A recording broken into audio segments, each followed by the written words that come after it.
जय सिया राम।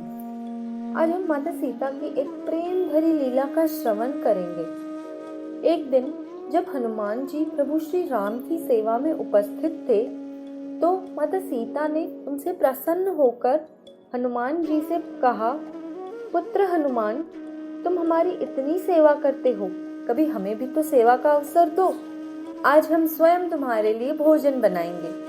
अब हनुमान जी जैसा पुत्र हो और माता सीता जैसी मैया, फिर तो दोनों के स्नेह का क्या कहना। माता सीता को दास दासियों की कमी नहीं थी, असंख्य दास दासियां थे उनके। वे चाहती तो उनके एक ही इशारे पर व्यवस्था हो जाती हनुमान जी के भोजन की, पर माता सीता को इससे कहाँ तृप्ति मिलती। इसीलिए स्वयं उन्होंने रसोई घर में जाकर भोजन पकाना आरंभ किया।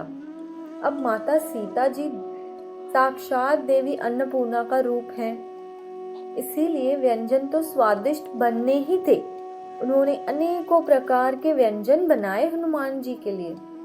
जब हनुमान जी ने भोजन करना आरंभ किया और जैसे ही पहला निवाला पाया, तो उनका रोम रोम पुलकित हो उठा। हनुमान जी तो जैसे आनंद सागर में डूब ही गए। इतना स्वादिष्ट भोजन पाते पाते उन्हें भान ही नहीं रहा कि उन्होंने कितना पाया है। वे माता से कहने लगे, माता जी, भोजन तो बहुत स्वादिष्ट बना है, और लाओ और लाओ। ऐसा होते होते कुछ ही समय में सारी रसोई खत्म होने पर आ गई, परंतु हनुमान जी की क्षुधा तो अभी भी शांत नहीं हुई थी। माता सीता जी तो हनुमान जी के इस कृत्य को देखकर चकित ही रह गईं। उन्होंने फिर निरुपाय होकर प्रभु श्री राम का स्मरण किया, और जैसे ही उन्होंने प्रभु श्री राम का स्मरण किया, उन्होंने देखा कि स्वयं महादेव भोजन कर रहे हैं हनुमान जी के रूप में। तब माता सीता जी विचार करने लगी कि प्रलय के समय सारे संसार को निगल जाने वाले महाकाल का पेट क्या कुछ इन व्यंजनों से भर सकता है क्या।